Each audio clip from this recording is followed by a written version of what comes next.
Inilah 6 dosa orang tua kepada anak yang sangat dibenci Allah. Para orang tua sering tidak sadar. Ternyata orang tua juga bisa melakukan dosa kepada anak dan dibenci oleh Allah.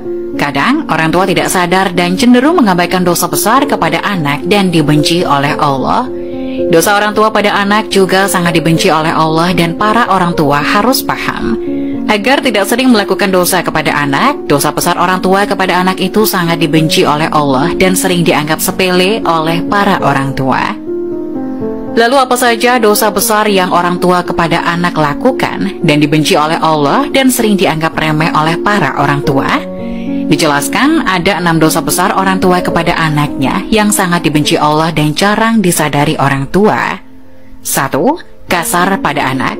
Dosa besar orang tua kepada anak yang sangat dibenci Allah yang pertama, bersikap kasar terhadap anak. Para orang tua jangan sampai memaki anak dengan sebutan buruk dan tidak sesuai dengan namanya. Hendaknya para orang tua menasihati anak dengan lemah lembut dan penuh kasih sayang. Rasulullah Shallallahu Alaihi Wasallam bersabda, sesungguhnya kalian akan dipanggil pada hari kiamat dengan nama-nama kalian dan nama ayah kalian, maka perbaikilah nama kalian. Hadis riwayat Abu Dawud nomor 4277. 2. Pilih kasih terhadap anak. Sikap pilih kasih yang dilakukan orang tua kepada anak termasuk dosa besar yang sangat dibenci Allah. Para orang tua jangan sampai bersikap baik hanya kepada salah satu anak saja, sedangkan anak lainnya terabaikan. Dalam hadis sahih yang diriwayatkan oleh Imam Muslim dijelaskan bahwa Nu'man bin Bashir pernah bercerita, ayahku menginfakkan sebagian hartanya untukku. Ibuku Amrah bin Rawaha kemudian berkata, saya tidak suka engkau melakukan hal itu sehingga menemui Rasulullah. Ayahku kemudian berangkat menemui Rasulullah Shallallahu Alaihi Wasallam sebagai saksi atas sedekah yang diberikan kepadaku. Rasulullah berkata kepadanya, apakah engkau melakukan hal ini kepada seluruh anak-anakmu? Ia berkata tidak. Rasulullah berkata, bertakwalah kepada Allah dan berlaku adillah kepada anak-anakmu. Ayahku kemudian kembali dan menarik lagi sedekah itu. Hadis riwayat Muslim dalam kitab Al-Hibat, hadis nomor 3055. 3. Membanding-bandingkan anak. Kebiasaan orang tua terhadap anaknya yang dianggap sepele, padahal itu termasuk dosa besar dan sangat dibenci Allah.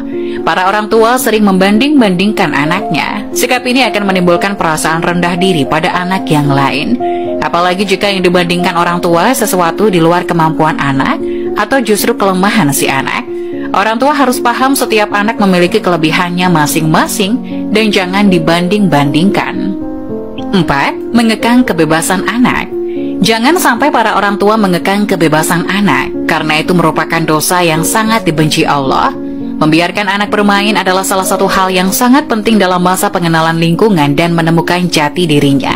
Yang terpenting adalah tetap harus diberikan arahan mana yang baik dan mana yang kurang baik.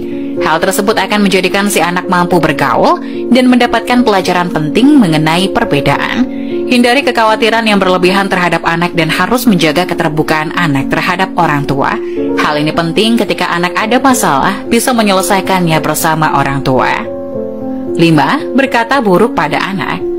Orang tua harus paham setiap ucapan yang keluar dari mulut bisa menjadi doa bagi anak. Hal ini sering tidak disadari oleh para orang tua, di mana sering berkata buruk kepada anak ketika sang anak tidak patuh. Abu Hurairah radhiyallahu anhu berkata, Rasulullah Shallallahu Alaihi Wasallam bersabda, ada 3 doa yang dikabulkan: doa orang yang dianiaya, doa musafir, doa keburukan orang tua atas anaknya. Hadis riwayat Tirmizi nomor 1828. Untuk itu pada saat menasihati anak akan lebih baik jika memberikan perumpamaan dan saran, lalu kembalikan kepada si anak supaya menentukan pilihan. 6. Tidak memberikan pendidikan kepada anak. Orang tua memiliki kewajiban untuk mendidik anak, bukan hanya pendidikan di sekolah, tapi juga pendidikan yang menyangkut segala aspek kehidupan. Misalnya saja pendidikan adab, etika, atau moral, pendidikan agama, dan pendidikan lainnya yang bermanfaat bagi anak.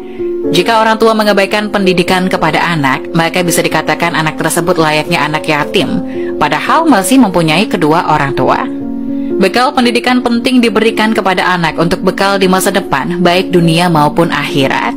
Rasulullah Shallallahu Alaihi Wasallam bersabda, Ajarilah anak-anakmu sholat saat mereka berusia 7 tahun, dan pukullah mereka bila tidak melaksanakan sholat pada usia 10 tahun.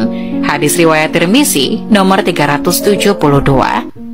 Para orang tua hendaknya menghindari semua itu agar keluarga bisa menjadi keluarga yang bahagia dan penuh dengan berkah dari Allah.